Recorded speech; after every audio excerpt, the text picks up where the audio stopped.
सर्गमृता शिवशाखान्वितांश्च नमो विष्णुपादाय कृष्णपृष्ठाय भूतले श्रीमते भक्तिवेदांत स्वामी नित्य नामने नमस्ते सारस्वती देवे गौरवाणी प्रचारिणे निर्विशेष शून्यादि पाश्चात्य देश तारिणे श्री कृष्ण चैतन्य प्रभु नित्यानंद श्री अद्वैत गदाधर श्रीवासादि गौर भक्तवृंद हरे कृष्ण कृष्ण कृष्ण हरे हरे हरे राम राम राम हरे हरे सर्वशास्त्रार्थ पीयूष सर्ववेदैक सत्फल सर्वसिद्धांत रत्नाढ्य सर्वलोकैक दृक्पद सर्वभागवत प्राण श्रीमद् भागवत प्रभु ललित्वांतोदितादित्य श्री कृष्ण परिवर्तित परमानंद पाठाय प्रेमवर्षक्षराय ते सर्वदा सर्वसेव्य श्री कृष्ण नमोस्तु मे मदेक बंधो मत्संगिन मद्गुरो मन्महाधन मन्निस्तारक मद्भाग्य मदानंद नमोस्तुते अधातु साधुतादाय नतिनी चौच्यताकर आनमुच्यकदाचिन्मां प्रेम्णा हृत्कण्ठयोस्फुर ओम नमो भगवते वासुदेवाय ओम नमो भगवते वासुदेवाय ओम नमो भगवते वासुदेवाय। ठीक।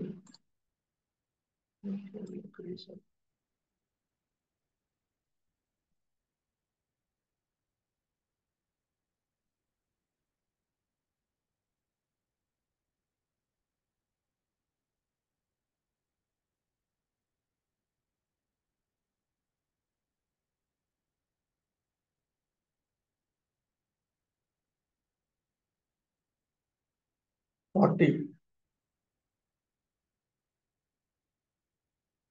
पीतां शुके पृथुनितं विनिविस्फुरन्त्या काञ्चालिभिर्विरुतया वनमालया च वल्गुप्रकोष्ठवलयं Vinata सुतांशे विन्यस्तहस्तमितरेण धुनानं मुग्जम्। He was adorned with a girdle that shone brightly on the yellow cloth covering his large hips, and he wore a garland of fresh flowers, which was distinguished by humming bees. His lovely wrists were graced with bracelets, and he rested one of his hands on the shoulder of Garuda, his carrier, and twirled the lotus with another hand. Ruthur nitam नितम्बे आस्पदत्वेन वर्तते यस्य तस्मिन्निति नितम्बः अयं मम एव न अन्यस्य इति पीतांशुकेन। Here, on his large hips,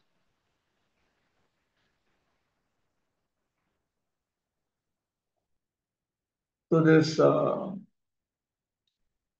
his hips were covered with a yellow cloth, and this yellow cloth was thinking, this is mine. तत्र स्वीयं सत्वम् आरोपितमिति इन प्रत्यय ध्वनिः. So it is, this is a metaphorical presentation. तादृशे पीतांशके विस्फुरन्त्या काञ्च्या इति पीतांशुकमपि स्व आस्पदीकृत्य तदुपरि स्वसत्त्वम् आरोप्य स्थितया इति अर्थः. And then on the cloth was a girdle, which is also metaphorically thinking that this is mine.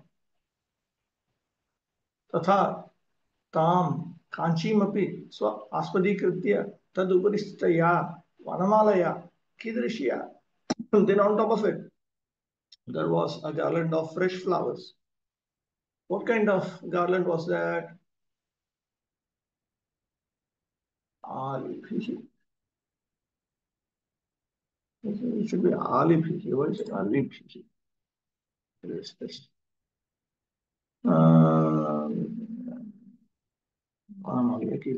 Alibhi. Okay. So alibhi is another alternative. It looks like. Okay. Alivihi Virutaya. So the idea is that there were bees humming around it. इति वनमालामपि स्वास्पदीकृत्य तदुपरि अलिभिः सत्त्वम् आरोपितम् इति अलिभिः एव सर्वतः अपि साम्राज्यं भगवता दत्तम् इति भावः. So now the bees were thinking that these belong to me. This is another metaphorical uh, understanding. So the implication is that the bees have been given dominion over the fresh garland of fresh flowers, which was given dominion over the girdle, which was given dominion over the yellow cloth covering his lordships. By that dominion was given by the Supreme Lord himself. That is the implication. तृतीयान्तानाम् आत्मधिष्ण्यं सुभगयन्तमिति पूर्वेण एव अन्वयः. This is connected with the word atmadhishnyam in the previous verse. This is actually part of a Sanskrit sentence that spreads through a number of verses. In other words, all of this, all of these features, they're all decorations for the Lord's own abode of Vaikuntha. Valgu, Manoharam, Prakoshthe, Valayam Yatra, Yad Yathasyat. So he had very beautiful bracelets on his wrists. Evam Garudaskanthe Vignistavam Hastam. And then he had rested one hand on the shoulder of Garuda. Vinyasya iti pathe Valgu ityadi hastasya visheshana.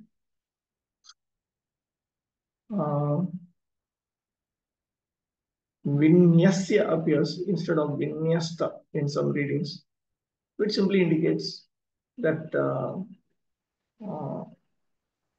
the hands themselves, the hand with which he was touching Garuda, that was itself very lovely to see. Uttareena dakshinahastena kamalam bhramayantam iti leela kamala brahmana nishena muninam krite kamalam brahma aswada susthiramapi swamadhurya darshanaya chapali kurvantam. So he was twirling leela kamala, a lotus with which to play. Because he was twirling that with his right hand, the indication that is that on the pretext of doing that, he was actually agitating the lotus of the hearts of the sages, which were actually firmly fixed in relishing the impersonal Brahman. Despite that, by revealing his sweetness, he was agitating those lotus hearts of the sages. Tenacha e munayaha man nirvishesha swarupa ananda sarva uttamatvena nishchitat samprati katham chittam chalayatha tatreva kimna sthiri kuru dve. You have ascertained that the bliss of my impersonal feature is the supreme bliss. But now, why are your hearts being agitated? Why can't you just steady them? Mas manishtham tyajata iti munishu narmadyotitam. Don't give up your steadiness in the bliss of my impersonal feature. So here it is indicated that the Lord was apparently he was conveying this to them, which means that he was joking with them. Here is a full description of the personality of Godhead as personally experienced by the sages. The Lord's personal body was covered with yellow robes, and his waist was thin in Vaikuntha, whenever there is a flower garland on the chest of the personality of God or any one of his associates, it is described that the humming bees are there. Okay, question.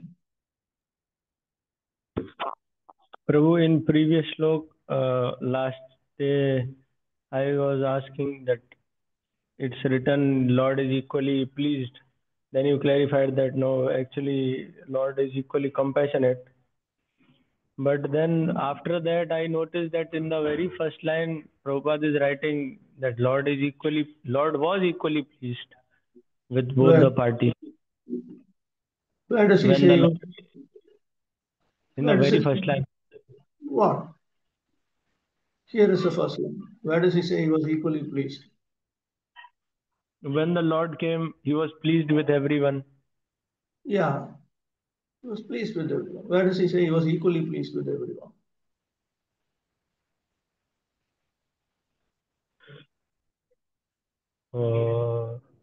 But then in after few lines, then there is one line on the part of the Lord, there was no offended mood because he Yes, does not accept any offense created by a sincere devotee. yes. And So then further after one line, the Lord being equal to all looked as mercifully at both the offenders and offended. So it gives he, impression that he is always equal. he behaves equally. He behaves equally means that he's not partial. Ye yatha mam prapadyante tav sataiva bhajamyaham is there anyway. Mhm. He behaves equally to all means he behaves with everyone the way they deserve to be dealt with. That's all. That does not mean that he is equally happy with everyone. Okay. Samaham dveshu. Namay dveshoste na priyaha. Okay, bro.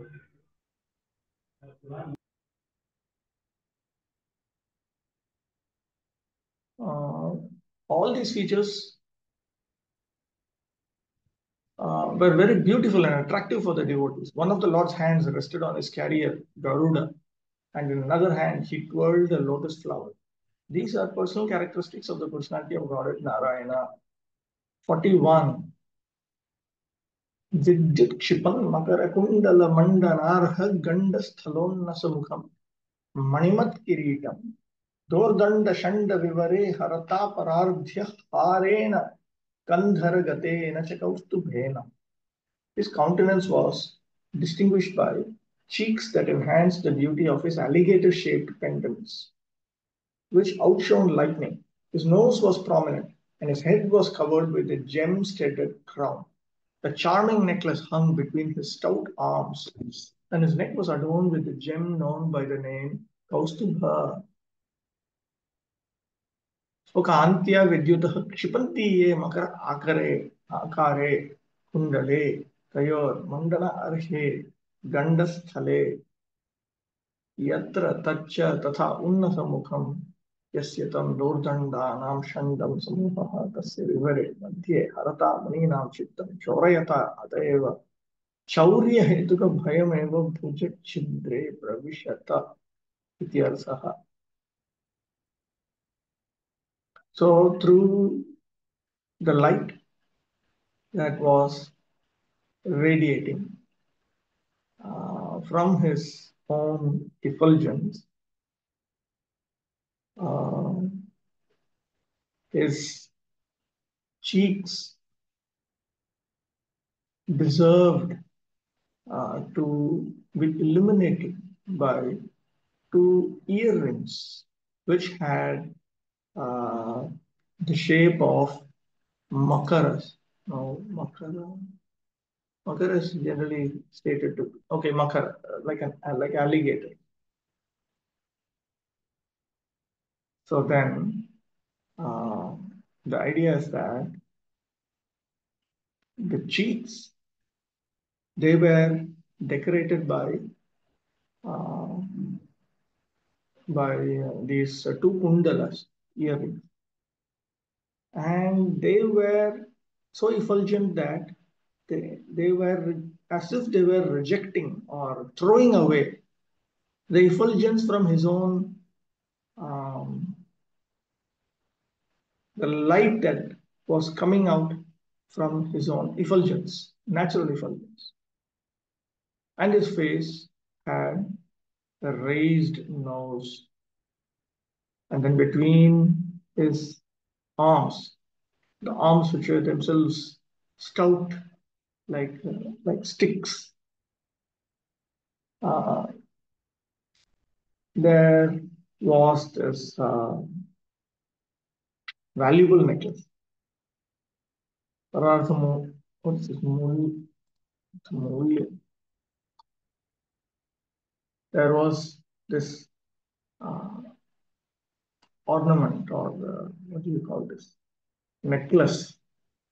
There was this necklace, and that attracted the sages. It stole the minds of the sages. In other words, the fear uh, that that they would be stolen by the attraction would be stolen by them was found between the two arms of the Lord. Rajamulya Kandhara Shabdena, Atra Vakshasaha Vidvan. And this refers to his Vakshaha, his chest. यद्वा कंदराभ्याम सकाशात् स्वर्णसूत्रद्वारा गतेन वक्षः पर्यन्तं लम्बितेन कौस्तुभेन इति पूर्ववदन्. Apart from that, between his shoulders there was a golden chain which was long, hanging down all the way to his chest, along with the kaustubha.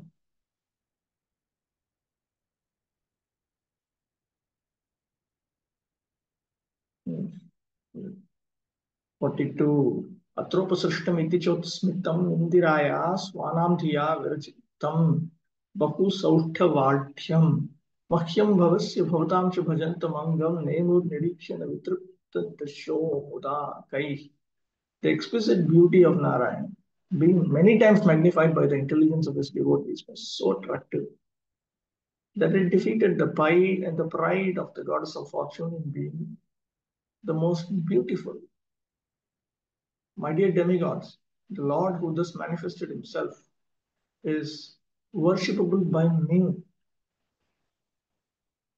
by Lord Shiva, and by all of you. The sages regarded him with unsated eyes. Unsated means uh, unsatiated eyes, and joyously bowed their heads at his lotus feet. Kim Bahuna, what more can be said? Indiraya Usmitam Utsmitam Aham Eva Sarva Saundaryanam Nidhi Iti Ahankaranam Atra Bhagavad Saundarya Upasrishtam Astam Gatam Iti Swanam Bhaktanam Dhiya Virachitam. The ego of Indira, the goddess of fortune, that I am the very treasure, the mine, the very source of all beauty, in comparison to the beauty of the Supreme Lord, has set like the sun.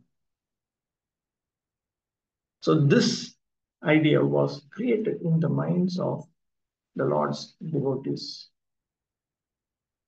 Bhritya isva manasi evam vittarkitam. So they were thinking, is this what was happening? It is Swami Charanaha. This is the meaning according to the Venerable Sridhar Swami. परम सौंदर्यादि गुणशालिनः कान्तस्य लाभेन तस्याः उच्मितं गर्वः उप आधिक्येन सृष्टम् आविर्भावितम् इति सन्दर्भः. Now, according to the sandarbha of Jiva Goswami, what this means is Lakshmi Devi became more proud because she had now attained, she was now with her beloved husband who possessed supreme beauty and other such features. Another meaning, Yadva. अत्र भगवति उपसृष्टं ब्रह्मादिभिः आराध्यया अपि रूपगुणमाधुर्यै सर्वतः श्रेष्ठया अपि मया उपसर्जनीभूतम् अप्रधानीभूतम् इत्यर्थः. He has been made secondary with uh, all of the various features such as his form, his qualities, his sweetness, and so on, despite them being worshipped by Brahma and others. Because I have, I am superior, I am having features which are superior to that itself. So, thinking like this, Lakshmi Devi, iti hetuna chakara premana cha, and out of love for him, Indiraya Lakshmiyaha utkrishtam smitam. Lakshmi Devi was smiling. Dhanyaham yasyaha idrishah preya. I am so fortunate that I have such beloved husband.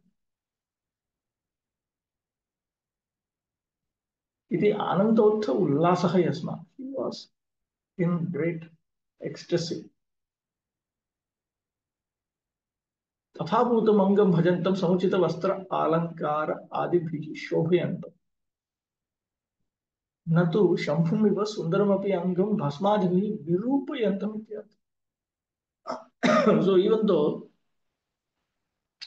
he had such, even though he was shining, his body was shining with the beauty that came overall from the clothes, from the decorations, and so on, as described here.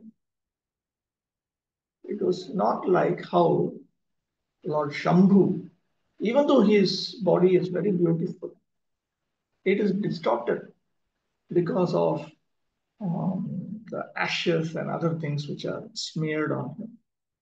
So even though Lord Shiva is beautiful, that beauty is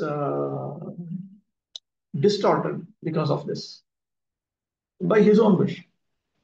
दृश्यते च स्वांग परिष्कारे अपि पूजा आदि शब्द प्रयोग.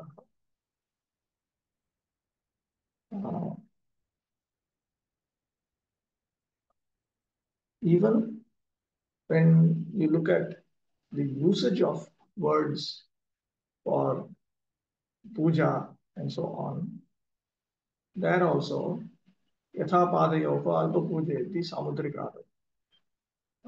It is said that the feet are not sufficiently worshipped. Even when one's own feet are clean, still it is said one should worship them. ततश्च परसहस्र किंकर द्वारैः एव इति आह स्वानाम स्वांग परिचारकानां धिया नित्य विविध वस्त्र अलंकार वस्त्र आदि श्रृंगार वैलक्षण्य विधायिन्या सूत्रबुद्धिया एव बहु सौष्ठव आढ्यम विरचितम्. So then it is shown that he was actually being served by more than thousands of servants. So his, with intelligence,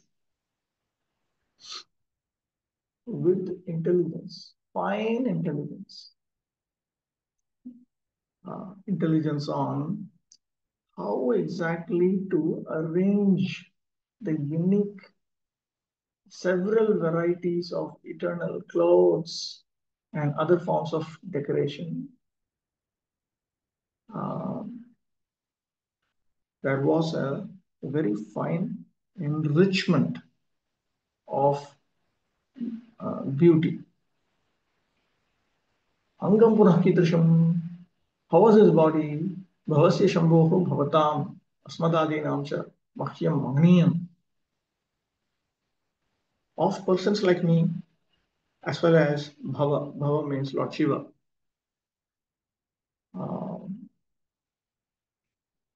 It is worthy of being greatly exalted. Gandha pushpa adibhi dhyanena deshantare pujaniyameva. Through meditation, when one is somewhere else, one should honor with gandha, fragrance, flowers, and so on. Natu teshameva vaikunthe sakshat paricharniyam ityarthaha. These personalities like us and Brahma and so on, we worship him by meditation. We do not worship him directly like in Vaikuntha. Maha pujayam ityasya churadeyantasya rupam evam bhutam tamachakshata. So this is the Lord whom they all saw. Tato visheshatah tam nirikshya cha atripta netraha santah kaishishro bhihi nemahu. So they saw this beautiful form of the Lord. And by seeing all these features, their eyes were not satisfied. So they bowed their heads. The beauty of the Lord was so enchanting that it could not be sufficiently described. The goddess of fortune is supposed to be the most beautiful sight within the spiritual and material creations of the Lord. She has a sense of being the most beautiful, yet her beauty was defeated when the Lord appeared. In other words, the beauty of the goddess of fortune is secondary in the presence of the Lord. In the words of Vaishnava poets, it is said that the Lord's beauty is so enchanting that it defeats hundreds of thousands of cupids. He is therefore called Madana Mohana. It is also described that the Lord sometimes becomes mad after the beauty of Radharani. Poets describe that under those circumstances, although Lord Krishna is Madana Mohana, he becomes Madana Daha. Right? Let me just quickly do a check. With your, what is this? 2142.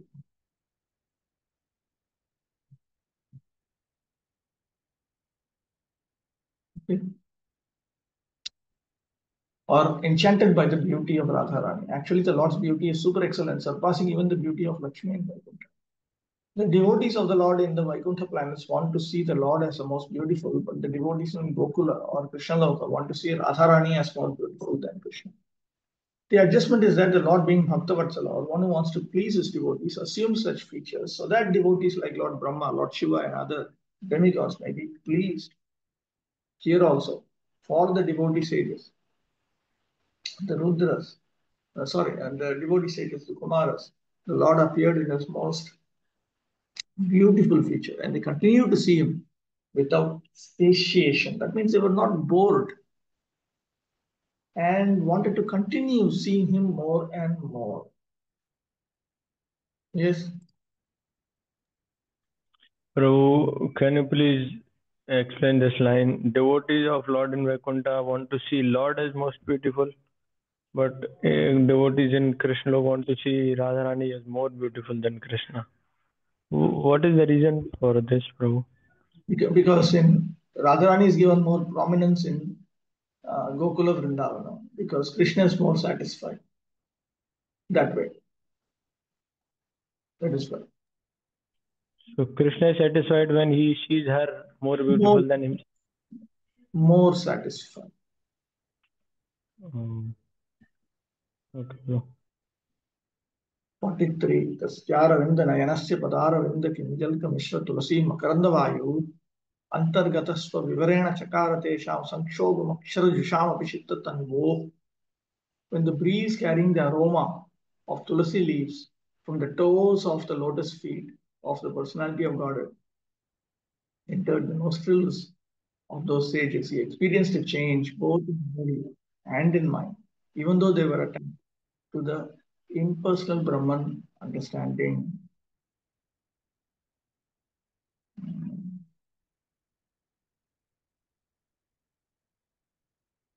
Kimcha, moreover, Tani Bhagavati Madhuryani, Tan Brahmanandataha api Parama Chamatkaram Prapayitva, Sveshu Majjayamasu, Iti Kim Vaktavyam, Tad Ekanga Samadhi Vastu Sambandhim Marutah api Tan Swanishtham Chavayitva Shobhayan Vijigye Ityaha. So, what to speak about the sweetness of the Lord's bodily limbs, bringing about supreme astonishment that is greater than even the bliss of the impersonal Brahman, and immersing them, these sages, in that astonishment caused by those sweetnesses. Even the wind that was connected to a part, to a substance which is connected to a part of his body, even that caused them to give up their steadiness in the impersonal Brahman and agitated them and conquered their attraction. That is now pointed out in this verse. Tasya iti. Padarandhayo ye kinjalkaha shweta aruna kanti man nakaraha tair mishraha mishra ya tulasi tasyaha makaranda sambandhi. It is vayu. Makaranda vayu. It is not vayu.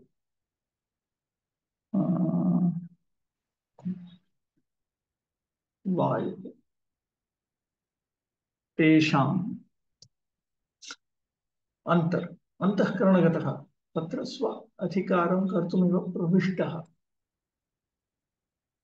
So now, the wind that was carrying the aroma of tulasi, combined with the red and white complexion of the Lord's holy nails, or the red and white paste. These appear to be like kinjalkaha. These appear to be like filaments on the lotus of his feet. All of this created a situation where that wind, it seemed to enter into the antahkarana, or the inner sense of the sages, as if in order to take charge of their hearts. So here we are talking about the wind, which is in contact with the makaranda, with the, like the nectar of his lotus feet.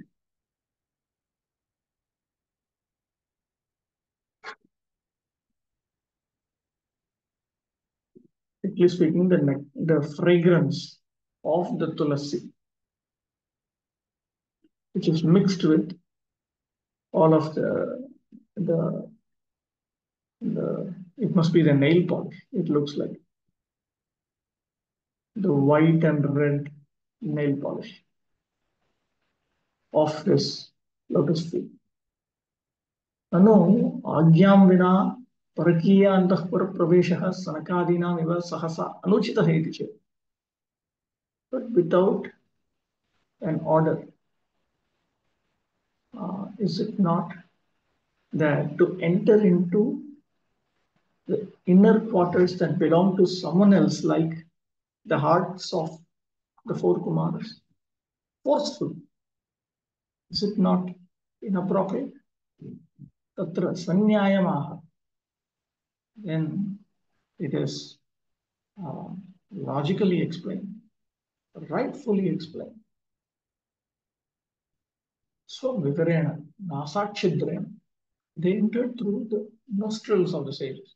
Nasa chidram kalu vayoreva vivaram bhavati. The nostrils are nothing but uh, holes through which vayu moves, the wind moves. Tatra praveshtam kasya agyam grihniya iti bhava. The implication is whose permission needs to be taken for the wind to move inside the nostrils. Tatra gatva kim karo? What did that wind do? Tatraha. Chittatanvo samkshovan kyakar. It create an agitation in the minds and the bodies. Adau balat chittam sananda vivarte nipatya kshobhayamasa. First, uh, it made the mind very strongly agitated by the various ecstatic changes due to spiritual bliss. Tataha tanumapi kampasha romancha sweda adibhihi. And then the body also was made agitated with tears, standing of hairs on the end, perspiration and so on. Loke hi anyaha api parakiya deshe swa adhikaram chikishuhu pratamam tad desha adhyaksham nibadhya villunthya shobhayati. Even in this world, when somebody wants to uh, take over somebody else's land, first of all, he arrests the supervisor of that place and then steals everything and in that way creates a disturbance. तथा तद्देशमपि स्वसैन्य सम्बन्धितं करोति. Then he gets his army to destroy that place or conquer that place. ननु ब्रह्मानन्दजुषां तेषां चित्तं ब्रह्मानन्दमयमेव. If one were to say that their minds being fixed in the bliss of impersonal Brahman was nothing but impersonal Brahman, or nothing but the bliss of impersonal Brahman. Katham Bhagavadanandaha tat swayam ayam swam ayam karoti. How is it possible for Bhagavadananda, the bliss of Bhagavan, to take over that tatraha aksharajusham api iti? Despite the fact that they were absorbed in this impersonal Brahman realization, evam eva asya madhurya adhikyena bhalavatva, this took place. So the implication is because Bhagavatananda has greater sweetness than Brahmananda. It appears from this verse that the four Kumaras were impulseless or protagonists of the philosophy of monism, becoming one with the Lord. But as soon as they saw the Lord's features, their minds changed. In other words, the impulseless who feels transcendental pleasure in striving to become one with the Lord is defeated when he sees the beautiful transcendental features of the Lord. Because of the fragrance of his lotus feet carried by the air mixed with the aroma of tulasi, their minds changed. Instead of becoming one with the Supreme Lord, they thought it wise to be devotees. Becoming a servant of the lotus feet of the Lord is better than becoming one with the Lord. Now, this verse is very important from the Siddhanta point of view because it gives clear evidence that even though they were fixed in impersonal Brahman realization, they gave it up and they became fixed in service to Bhagavan, the Supreme Personality of God. In Prabhupada's Mangalacharana to a booklet called Gitar Gan, there Prabhupada first of all points out that according to Shankaracharya, there are two pathways, Pravritti Marga, Nivritti Marga. And the leaders for the Pravritti Marga, they are all these sages like Daksha, Marichi, and all of them. The leaders for Nivritti Marga were the four Kumaras. So then Prabhupada says that why Shankaracharya is referring to the four Kumaras? Because these four Kumaras eventually became devotees of Bhagavan. And then Prabhupada quotes this verse 44. Teva amushya vatanasita padmakosham udvikshya sundarataradharakundahasam labdhashishah punaravikshit tadiyamangrid nakha runamanish nidadhyut. The Lord's beautiful face appeared to them like the inside of a blue lotus, and the Lord's smile appeared like a blossoming jasmine flower. After seeing the face of the Lord, the sages were fully satisfied. But they wanted to see him further. They looked upon the nails of his lotus feet, which resembled rubies.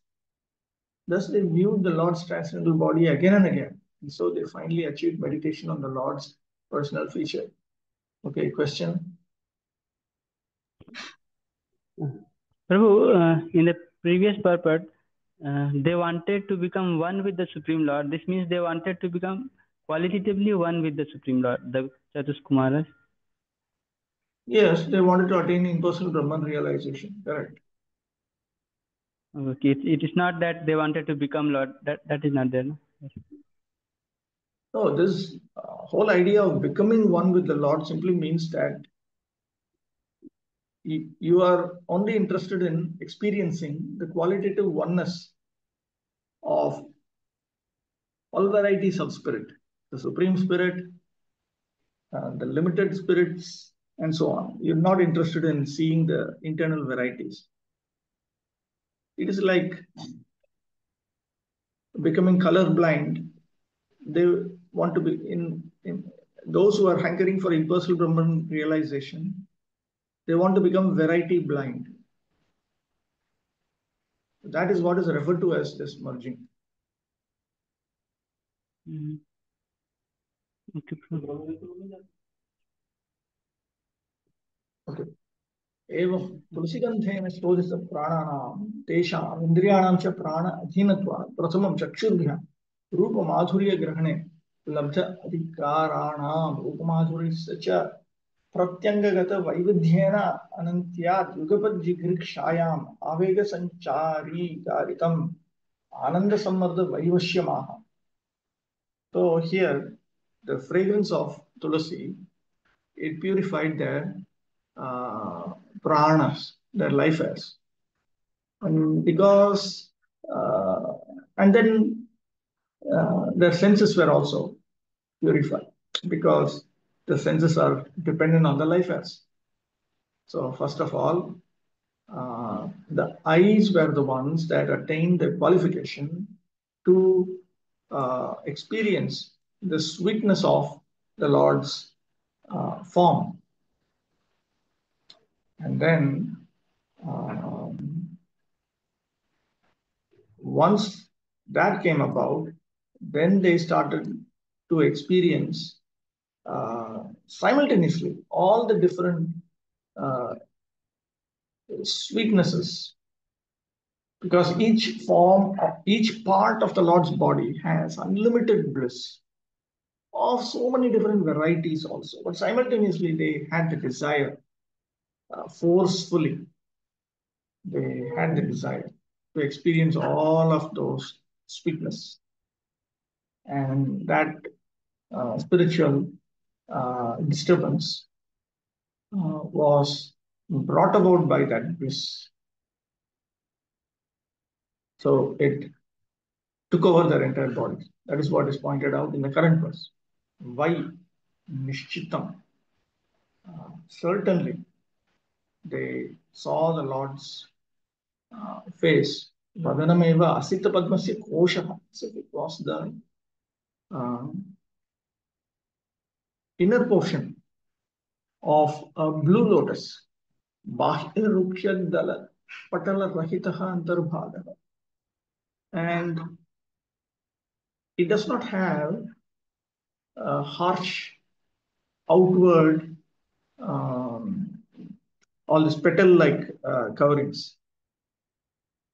That inner portion that appeared to them to be so beautiful. Tam udvikshya utkrishta madhuryatvena aswadaha. Because of its extreme sweetness, they experienced great relish. Tatrapi sundaratara iti adhara madhuryam utkrishta.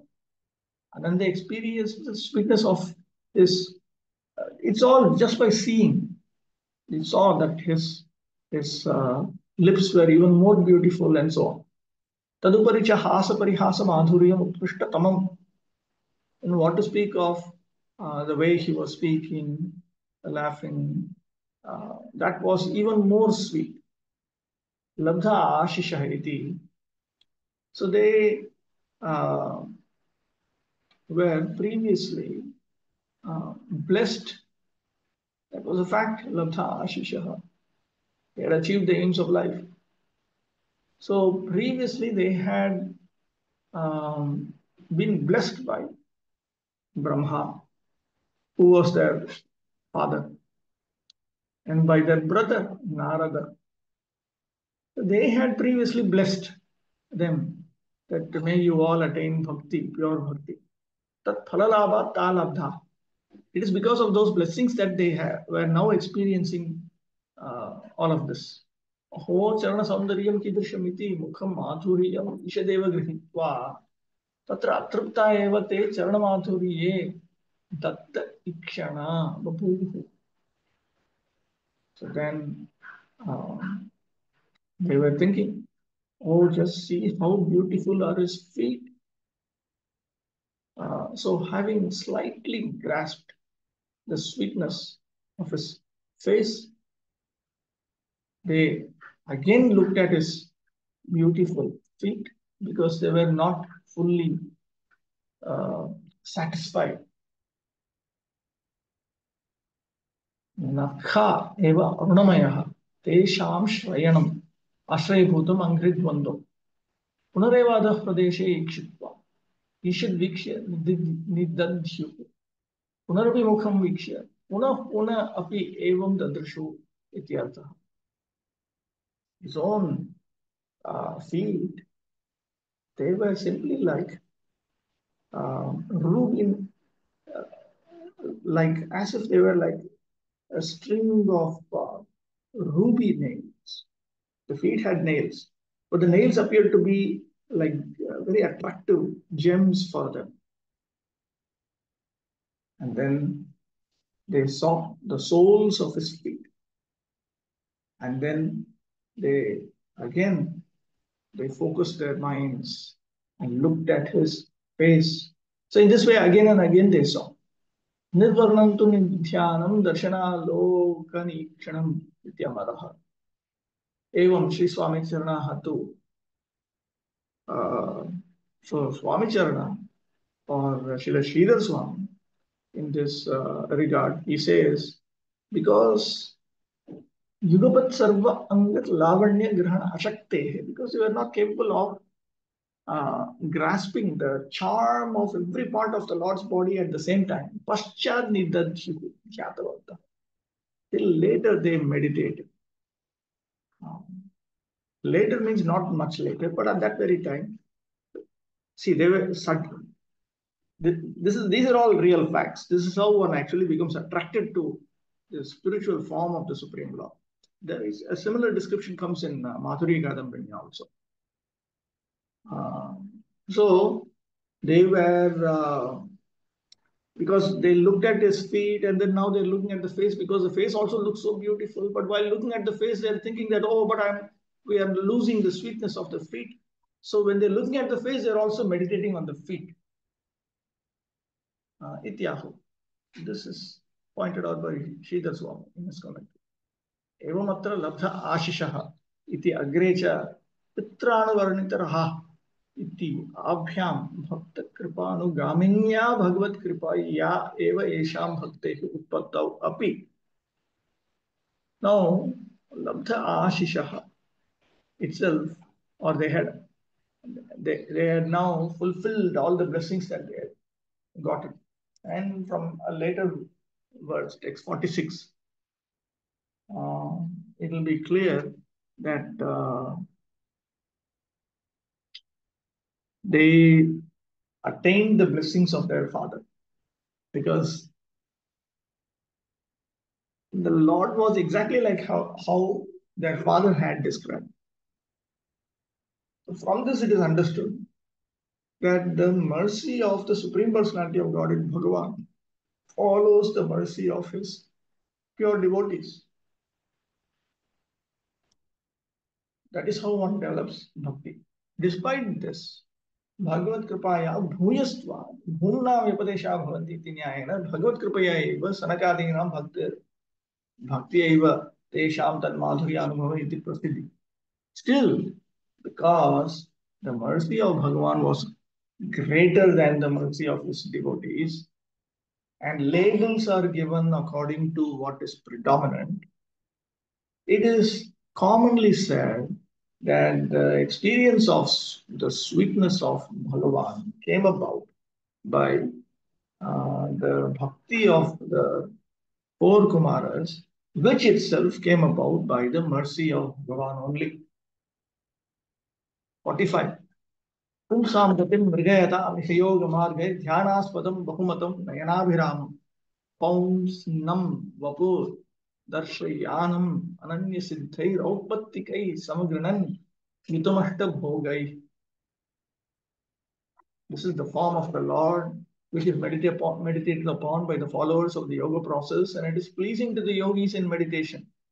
It is not imaginary but factual, as proved by great yogis. The Lord is full in 8 kinds of achievement, but for others, these achievements are not possible in full perfection. Kintu mukshunamapi शुद्ध भक्ति अभावात् तन माधुर्यम अजिगुषुणामपि तद ध्यानम विना भुक्तिः. On the other hand, you have these souls who desire liberation. Because they do not possess pure devotion to him, they do not hanker for experiencing the sweetness of Bhagavan. But even then, without meditating on the sweetness of Bhagavan or the form of Bhagavan, they cannot attain liberation. They cannot attain even impersonal liberation. Even to attain impersonal liberation, you need to meditate on the personal form of the Supreme Lord, of course, without committing offenses. पुंसामेति गतिं मुक्तिं योगमार्गैः अष्टाङ्गयोगैः बहुमतं ज्ञान आस्पदमिति सविशेषरूपस्य अवश्य ध्येयत्वे नारायणस्वरूपमेव बहूनां सम्मतम् इत्यर्थः. So now it is pointed out that amongst the various forms of various objects of meditation, first of all, it is a personal feature of the Lord, which is meant to be the object of meditation.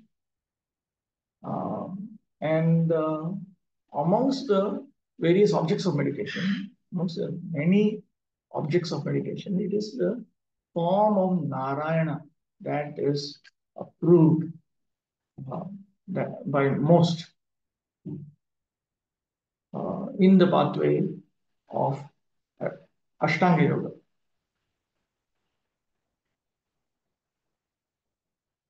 Who are seeking liberation. Correct.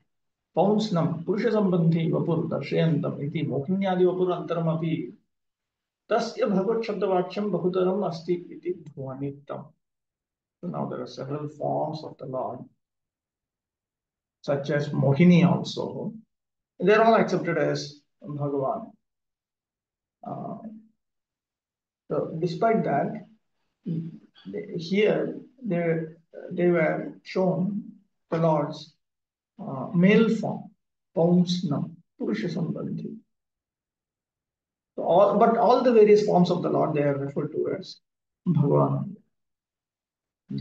in so many different ways. That is hinted here. Ananyena svena eva siddhaihi swarupabhutaihi iti arthaha. Ateva outpattikaihi nityaihi ashtavihi shabda sparsha rupa rasa gandha kripa karma aishwaryaihi bhogaihi. So now the Lord was endowed with various perfections which are intrinsic to him. They are natural to him and eternal to him. So these eight perfections refer to uh, super excellent sound, touch, form, taste, smell, mercy, activity, and opulences. The various forms of enjoyable sound, touch, form, taste, smell, mercy, activities, and opulences, all of which were quite enjoyable. Nanavidha bhaktaihi bhaktya ujyamanatvad aswadyamanatvad bhoge. They are considered to be objects of enjoyment because they are objects of relish and objects of happiness for the various types of devotees through their devotional service. Shabda adini sausvarya saukumarya saundarya madhurya saurabhya vatsalya leela shabda vachyani sapta madhurya bhaktana premakar shadindriya bhugya अष्टमं भगवत्शब्दवाच्यम ऐश्वर्य षट्कम भक्ते मोक्षुभि मुक्तैश्च यथाशक्ति स्वाद्यते विज्ञेय. So now we have all of these eight features. Okay, so the devotees are the ones who are experiencing his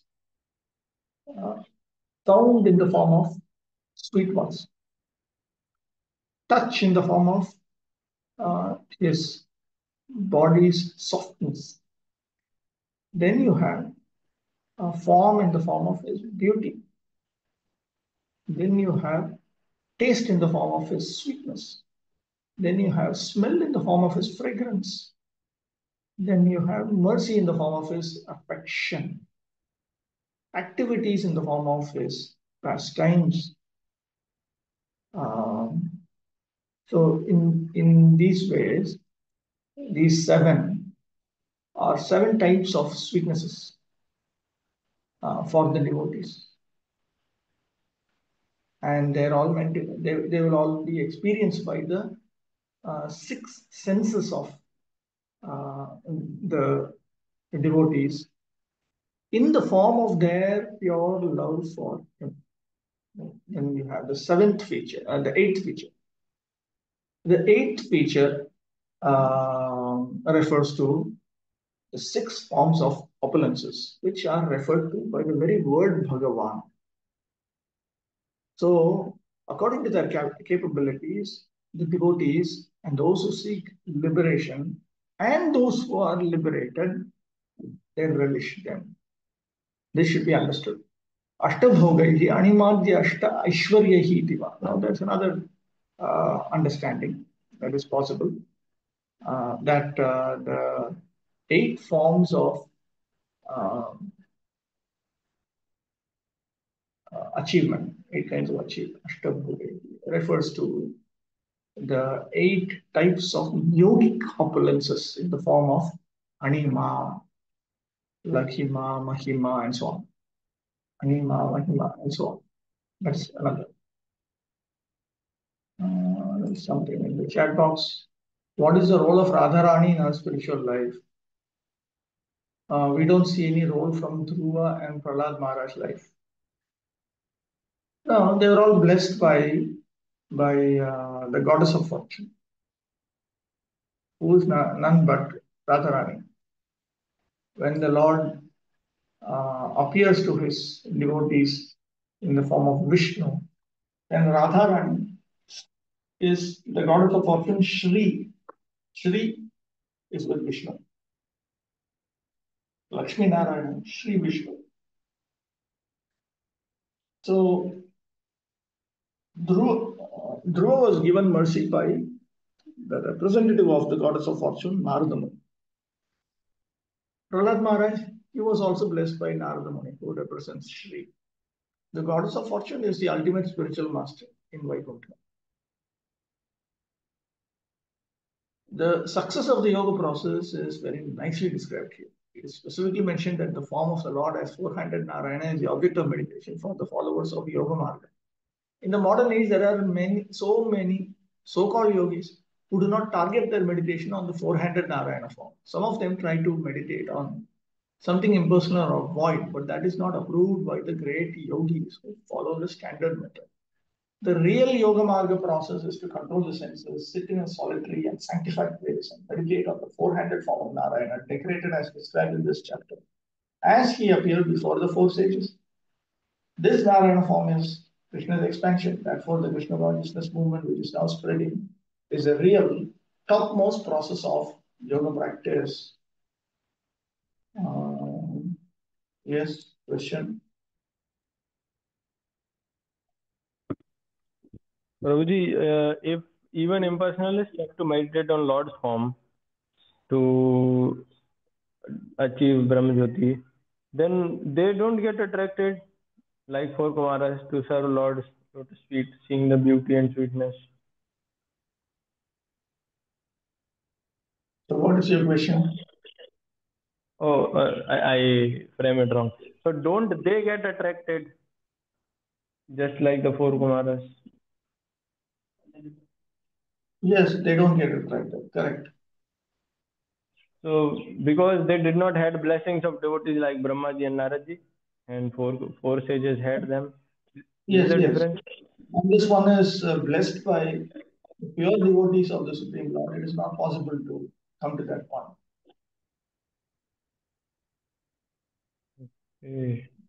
Okay, bro. Okay, in the chat box. Why don't we chant Radha? No, we chant. Hare is means Radhe. Why don't we encourage to chant Radharani's name? No, we do encourage everyone to chant the Hare Krishna mantra. Hare means Radhe. Hara is a name of Radharani. Krishna consciousness is the highest yoga performance by trained devotional yogis. Despite all the allurement of yoga practice, 8 kinds of yogic perfections are hardly achievable by the common man.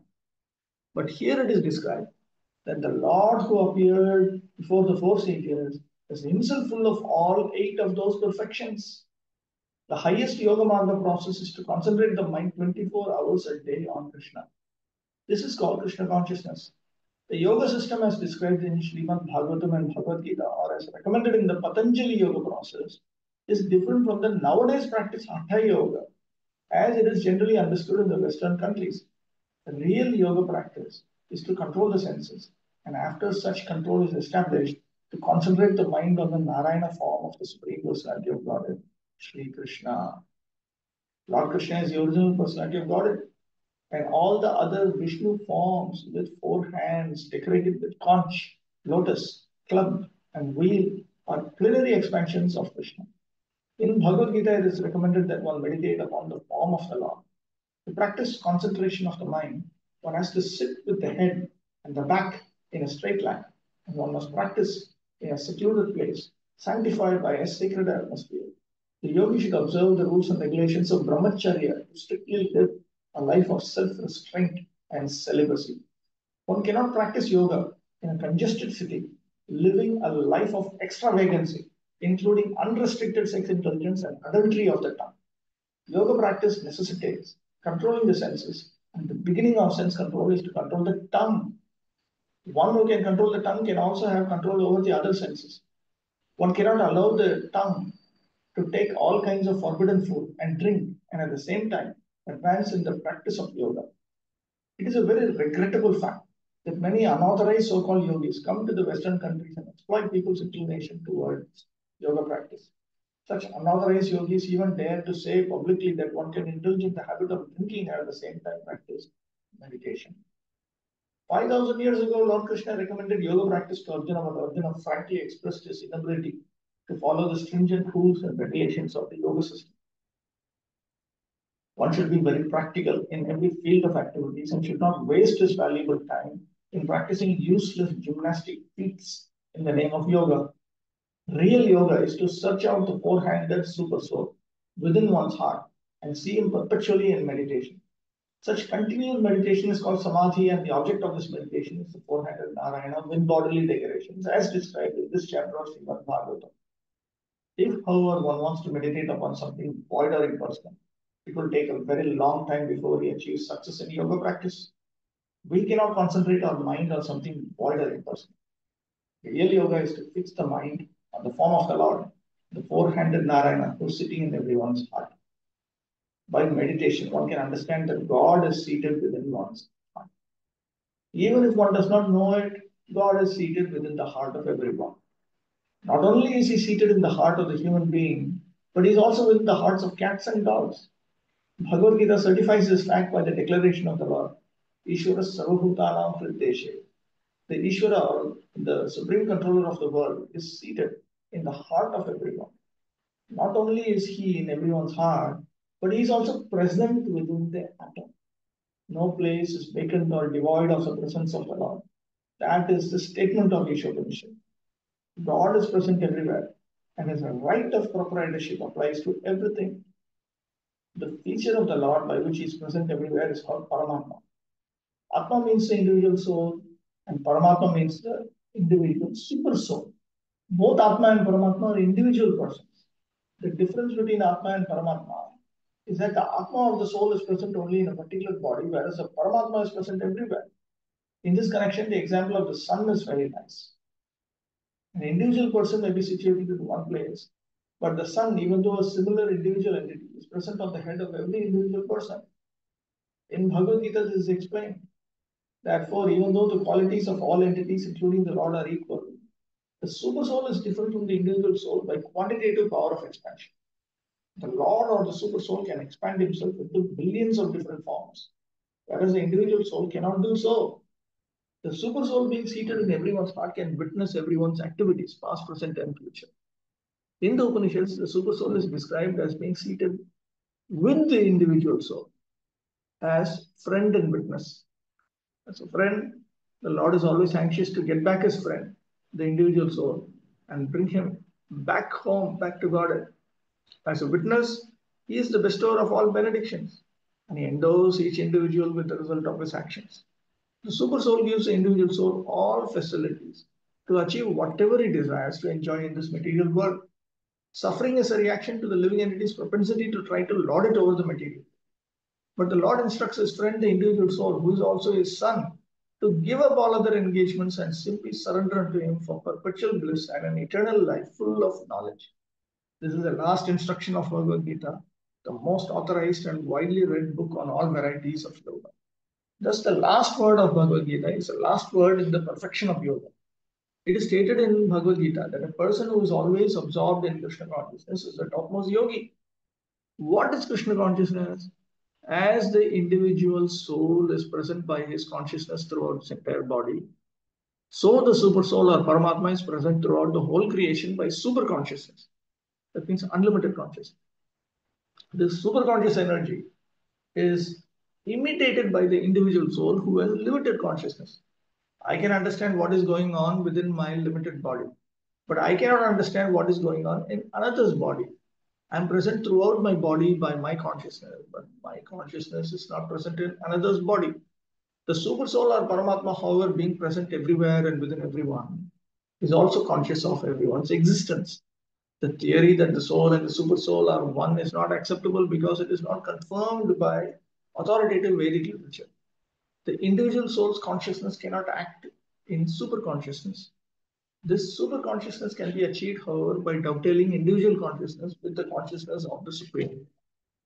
This super consciousness can be achieved means we can achieve the Supreme Personality of Godhead who possesses this super consciousness. This dovetailing process is called surrender or Krishna consciousness. From the teachings of Bhagavad Gita, we learn very clearly that Arjuna in the beginning did not want to fight with his brothers and relatives. But after understanding Bhagavad Gita, he dovetailed his consciousness with the super consciousness of Krishna. He was then in Krishna consciousness. A person in full Krishna consciousness acts by the dictation of Krishna. In the beginning of Krishna consciousness, dictation is received through the transparent medium of the spiritual master. When one is sufficiently trained and acts in submissive faith and love for Krishna under the direction of the bona fide spiritual master, the dovetailing process becomes more firm and accurate. This stage of devotion service by the devotee in Krishna consciousness is the most perfect stage of the yoga system. At this stage, Krishna or the super soul dictates from within, while from without, the devotee is helped by the spiritual master. Who is the bona fide representative of Krishna? See, Krishna is continuing to dictate. Even in the initial stages, Krishna is dictating. It's just that we cannot hear him. From within, he helps the devotee as Chaitya Guru, for he is seated within the heart of everyone. Understanding that God is seated within everyone's heart is not, however, sufficient. One has to be acquainted with God from both within and without, and one must take dictation from within and without to act in Krishna consciousness.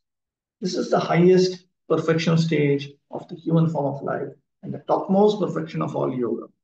For a perfect yogi, there are 8 kinds of super achievements. One can become lighter than air. One can become smaller than the atom. One can become bigger than a mountain. One can achieve whatever he desires. One can control like the Lord, and so on. But when one rises to the perfectional stage of receiving dictation from the Lord, that is greater than any stage of material achievements above mentioned. The breathing exercise of the yoga system, which is generally practiced, is just the beginning. Meditation on the super soul is just another step forward. But to obtain direct contact with the super soul and take dictation from him is the highest perfectional stage. The breathing exercises of meditation practice were very difficult even 5,000 years ago. Otherwise, Arjuna would not have rejected the proposal of Krishna that he adopt this system. This age of Kali is called the fallen age. In this age, people in general are short living and very slow to understand self realization or spiritual life. They're mostly unfortunate, and therefore, if someone is a little bit interested in self realization, he's likely to be misguided by so many frauds. The only way to realize the perfect stage of yoga is to follow the principles of Bhagavad Gita as practiced by Lord Chaitanya. This is the simplest and highest perfection of yoga practice. Lord Chaitanya demonstrated this Krishna consciousness yoga system in a practical manner simply by chanting the holy name of Krishna as prescribed in the Vedanta, Srimad Bhagavatam, Bhagavad Gita, and many important Puranas. The largest number of Indians follow this yoga process, and in the United States, it is gradually spreading in many cities. It is very easy and practical for this age, especially for those who are serious about success in yoga. No other process of yoga can be successful in this age. The meditation process was possible in the golden age Satya Yoga because people in that age used to live for hundreds of thousands of years. If one wants success in practical yoga practice, it is advised that he take to the chanting of Hare Krishna, Krishna Krishna, Hare Hare, Hare Rama, Rama Rama, Hare Hare. And he will actually feel himself making progress. In Bhagavad Gita, this practice of Krishna consciousness is prescribed as Rajavidya, or the king of all erudition. Those who have taken to this most sublime Bhakti Yoga system, who practice devotion service and transcendental love of Krishna, can testify to its happy and easy execution. The 4 sages, Sanaka, Sanatana, Sanandana, and Sanat Kumar, also became attracted by the features of the Lord and the transcendental aroma of the dust of his lotus feet. As already described in verse 43, yoga necessitates controlling the senses. And Bhakti Yoga or Krishna consciousness is the process of purifying the senses. When the senses are purified, they are automatically controlled. One cannot stop the activities of the senses by artificial means. But if one purifies the senses by engaging in the service of the Lord, the senses not only can be controlled from rubbish engagement, but can be engaged in the Lord's transcendental service, as aspired to by the 4 sages Sanaka, Sanatana, Sanandana, and Sanat Kumar. Krishna consciousness is not therefore a manufactured concoction of the speculative mind. It is a process enjoined in Bhagavad Gita 9.34. Manmana bhava madbhakto madhyaji mam namaskuru. Okay, there are questions. Okay. Prabhu, as a follow-up question of Somapati Gauranga Prabhu's question, in India, people are very much obsessed with this chanting of Radhe Radhe. And even sometimes I have seen when we say Hare Krishna, their reply will come as Radhe Radhe only. Sometimes they get a little annoyed also when we don't respond as Radhe Radhe and we keep on pushing our Hare Krishna to them. So, any advice on this? How to deal with such easily annoyed people? Why do you have to keep dealing with people like this? The world is filled with people who have no interest in committed spirituality. Why we are always thinking about how to deal with people who are committed to particular spiritual pathways. Committed people are the last customer base for us. We don't go Well, to committed Christians, we don't go to committed Vaishnavas, we don't go to people who are committed to chanting Radhe Radhe. Why, these people they exist, but they're a small minority in today's tamasic world. Our client base is gigantic and ever increasing also. So we deal with our group. Why we have to harass all these people? They chant Radhe Radhe, let them chant Radhe Radhe. So why we have to, they're chanting Radhe Radhe, Om Namah Shivaya, whatever, They're committed means then why we are wasting our time with these people? We have our own client base. We should be clear and focused. We don't chant Radhe Radhe, it's not wrong. Prabhupada said it is not wrong, but we don't chant it because Chaitanya Mahaprabhu taught us to chant the Hare Krishna Maha Mantra. The scriptures are promoting the Hare Krishna Maha Mantra. So therefore we are fixed on this. We are the Hare Krishna movement. We are not the Radhe Radhe movement. mm-hmm. Yeah. Okay, bro. And bro, second one from this purpose, when Prabhupada is mentioning that largest number of Indians follow this yoga process, referring to chanting and bhakti yoga. So in some other interviews also in West, Prabhupada referred when someone asks, so how many are practicing this system? And Prabhupada says that in India millions practice. So we see that actually it's not practiced by millions or the whole of India as a majority. And then when this such statements come, one may ask, or I have this doubt that how Prabhupada. Have you done a proper statistical analysis of what percentage of Hindus are Vaishnavas? No, Prabhu. Okay, so you check what even the academic scholars say. Academic scholars don't believe in anything, but they study very nicely. The academic scholars themselves, they say the largest majority within the Hindu population of India, both in India and the Indian diaspora outside the world, are the Vaishnavas.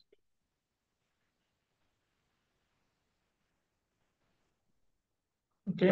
But Prabhu, you only said no that Vaishnavas are the most like it's a minority group.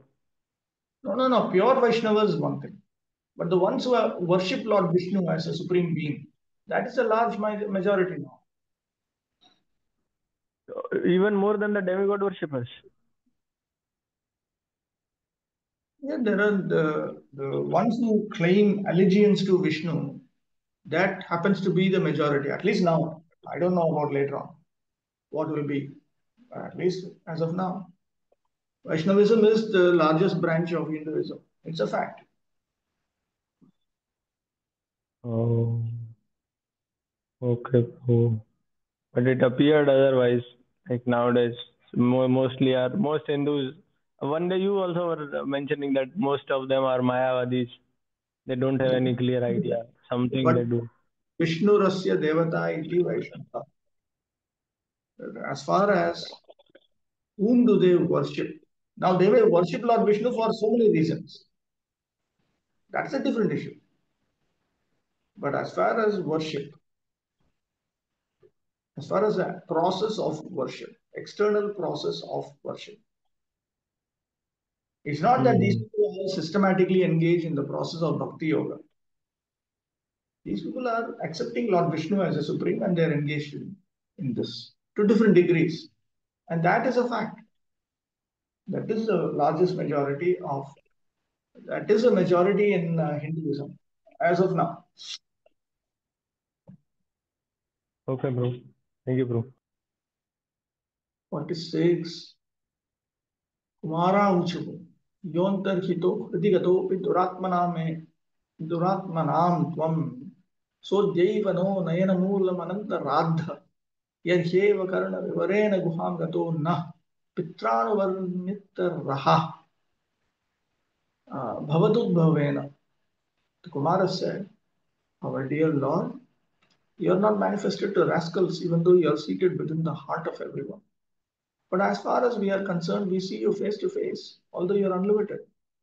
The statements we have heard about you from our father Brahma through the years have now been actually realized by your kind appearance. Aho matkripaya, aho mahatkripaya, aparaha mahima, yataha bhagavata idrisha sakshatkara anandam anubhavitasma iti aho bhagyam asmakam nitya. So they wanted to say, oh, what incomparably great is the mercy of the great souls that we have been brought to the point of experiencing the bliss of Bhagavan himself by the endeavors of Bhagavan himself. So we are very much fortunate. Hey Ananta, Apara Madhurya Aishwarya Sindho, O unlimited Lord, means O ocean of unbounded sweetness and opulence. Yes, from Gatopi Duratmanam Antahita Eva. Certainly, you are deep within the hearts of, uh, even though you are within the hearts of everyone, you are invisible to Duratmas, sinful souls. Satvam na kevalam adhyayeva naha asmakam nayanamoolam radha praptaha asi itu purvam. Now you have appeared within the range of our vision. But it is not that this has only happened now. This has happened in the past also.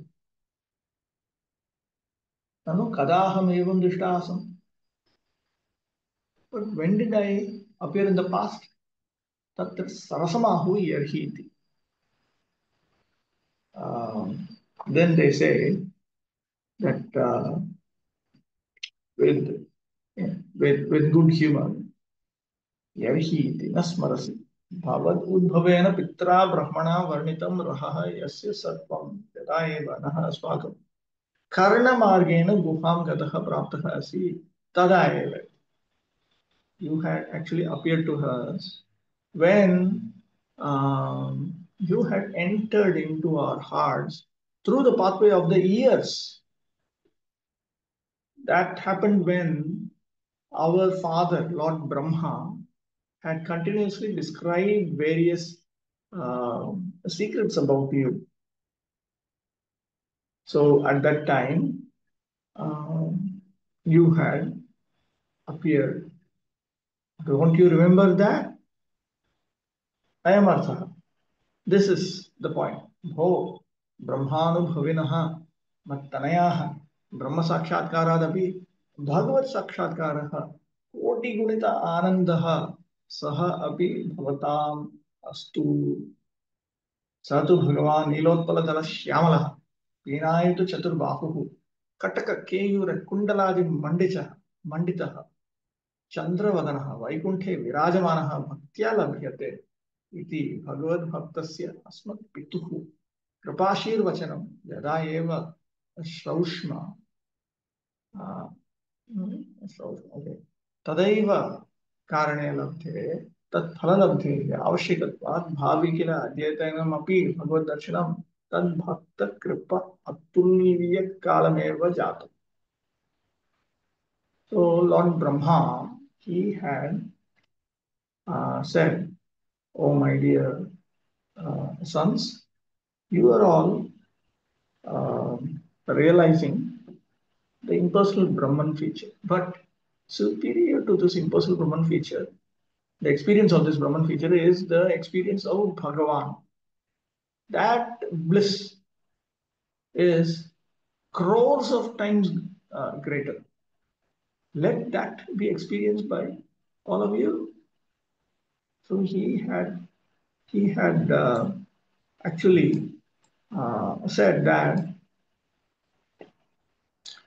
Bhagavan, who is dark like the blue lotus leaf, whose four arms are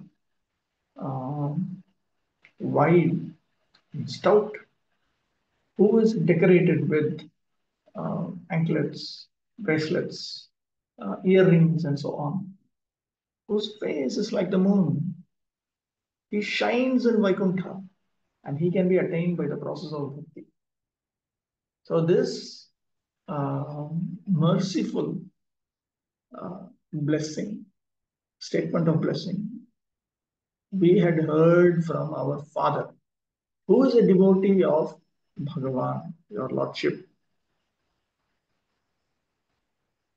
So, when we heard that, then at that time, we knew that we are going to certainly attain the result of that blessing. So, now also the meeting with Bhagavan has come about by the incomparable mercy of the devotee of the Supreme Lord. Now is the time that it has come about. We knew that it would definitely appear, but now is that time when we have actually experienced it. Janantaha vayam asma iti bhangya. So we knew that this is going to take place to us. Hanta Bhagavan, natvam swatantraha asman kripayasi into swabhaktadhina. Actually, you do not independently give your mercy to us. Rather, you are under the control of your own pure devotee, and only then your mercy comes to us. Iti tad bhakta kripaya mahatmyam anirvachaneyam. So, the greatness of the mercy of the Lord's devotee is beyond expression. That is the point. Okay, purport we will take it up next session. Clearly. Or there's something in the chat box. Why we don't chant Radha? Well, we chant Hara. Why we don't encourage to chant Radharani? We encourage everyone to chant Hare Krishna Mahamantra. This is the particular name of Radharani that needs to be chanted. In this particular combination with the name of Krishna also. Krishna has unlimited names, Radharani also has unlimited names. But that doesn't mean that we tell everyone to chant everything. That's a process for all these things. Is there any yoga or exercise required to add in our spiritual life to maintain the body? Well, we should live a sattvic life, and it is said that certain physical exercises are useful to keep the body fit and not become prone to sickness.